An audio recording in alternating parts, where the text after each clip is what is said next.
Bismillahirrahmanirrahim. Assalamualaikum warahmatullahi wabarakatuh. Alhamdulillahirabbil alamin.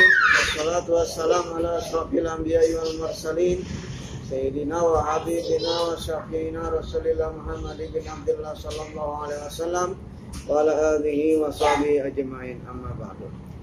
Ala lan tanalul ilma illa bisittatin sa'umbikan majmu'i habibayanin zakain wa khirsin wa sibarin wa bulghatin wa irsyadi ustadin wa tuli zamanin. Bagaimana kabarnya anak-anak semua kelas 4? Semoga semua kita, diri kita, keluarga kita, masyarakat kita, negara di dunia Allah, dan diberi kesabaran dalam menghadapi ujian ini. Dalam kesempatan kali ini Bapak ingin melanjutkan pelajaran kita yang Senin kemarin. Hai aku cinta Nabi dan Rasul. Kali ini Bapak ingin menjelaskan keteladanan Nabi Harun dan kisah keteladanan Nabi Zulkifli alaihissalam. Halaman 53 ya. Nabi Harun adalah kakak kandung Nabi Musa alaihissalam. Tutur katanya fasih, perilakunya santun dan kesetiaannya kepada Nabi Musa alaihissalam sangat besar. Nabi Harun alaihissalam selalu mendampingi Nabi Musa ketika menemui Fir'aun. Jadi emang Nabi Harun ini adalah kakak kandung dari Nabi Musa alaihissalam. Kesetiaan Harun diabadikan di dalam Al-Quran. Baca Quran surah At-Taha. Bismillahirrahmanirrahim. Fa'tiyahu faqula inna rasula rabbika fa'arsil ma'ani bani Israel wa la tu'adzibhum qad ji'naka bi ayatin min rabbik wassalamu ala man ittaba'al huda. Yang artinya, maka datanglah kamu berdua kepadanya Fir'aun dan katakanlah, sungguh kami berdua adalah utusan Tuhanmu, maka lepaskanlah Bani Israel bersama kami dan janganlah engkau menyiksa mereka. Sungguh kami telah datang kepadamu dengan membawa bukti atas kerasulan kami dari Tuhanmu, dan keselamatan itu dilimpahkan kepada orang yang mengikuti petunjuk. Nabi Musa dan Nabi Harun selalu membela orang yang tertindas. Kaum Bani Israel yang tertindas berhasil mereka selamatkan. Ya, jadi emang Nabi Musa ini, Nabi Harun hidup di daerah Bani Israel yang pada saat itu Bani Israel ini dipimpin oleh raja yang bernama Fir'aun. Nabi Musa meninggalkan Bani Israel selama 40 hari. Ngapain? Yaitu untuk menemui Tuhan di puncak Gunung Sinai. Bukan berarti Tuhan itu berada di Gunung Sinai, ya enggak. Ya, bukan berarti seperti itu. Ya, ini hanya tempat manusia untuk ibadah. Sama kayak kita ke masjid, ya. Itu rumah Allah. Bukan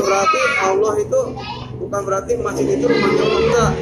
Tapi adalah itu tempat yang Allah siapkan untuk manusia beribadah kepada Allah. Sama, ini Gunung Sinai adalah tempat yang disiapkan Allah untuk Nabi Musa menerima kitab Taurat. Nabi Harun diserahi menjaga kaumnya. Akan tetapi setelah Musa alaihissalam kembali, yang melihat kaumnya menyembah berhala patung lagi. Ya. Jadi selama 40 hari itu Nabi Musa meninggal kaumnya dan kaumnya ditimpan oleh Nabi Harun. Tapi setelah Nabi Musa kembali, kebanyakan kaumnya ini malah menyembah berhala lagi. Pada saat itu Musa alaihissalam pun marah. Dia bergegas menemui kakaknya Harun. Ia lalu memegang dan menarik rambut kepala saudaranya. Harun berkata, wahai anak ibuku, kaum ini telah menganggapku lemah dan hampir saja mereka membunuhku. Janganlah engkau permalukan aku di depan orang-orang, dan jangan engkau jadikan aku sebagai orang-orang yang zalim. Musa alaihissalam sadar dan merasa bersalah lalu berdoa kepada Allah. Qala bismillahirrahmanirrahim.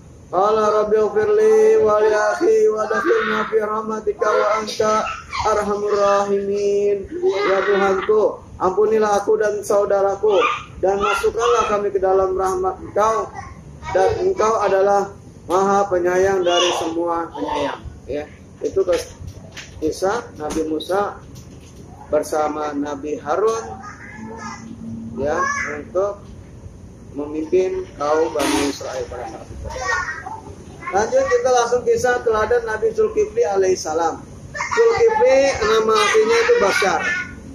Nabi Zulkifli didapatkan ketika seorang raja bernama Ilyas. Ya, Nabi Zulkifli didapatkan ketika seorang raja Nabi Ilyasa mengumpulkan rakyatnya.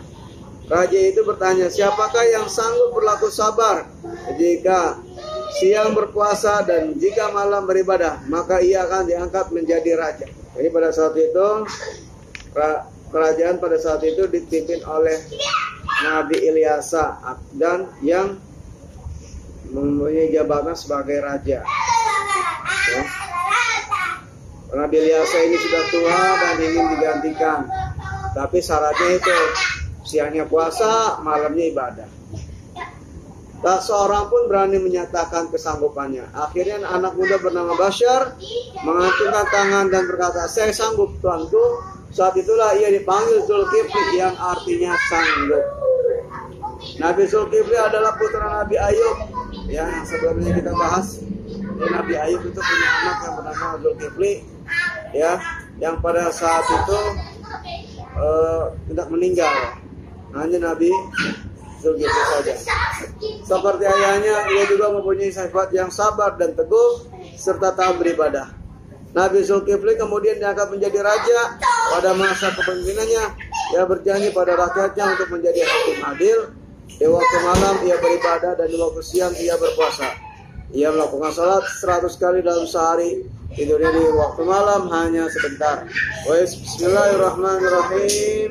Wa isma'il wa idris wa dzalkifli kullum minas sabirin wa adkhalnahum fi rahmatina innahum minas salihin. Dan ingatlah kisah Ismail, Idris dan Zulkifli. Semua mereka termasuk orang-orang yang sabar. Kami telah masukkan mereka ke dalam rahmat.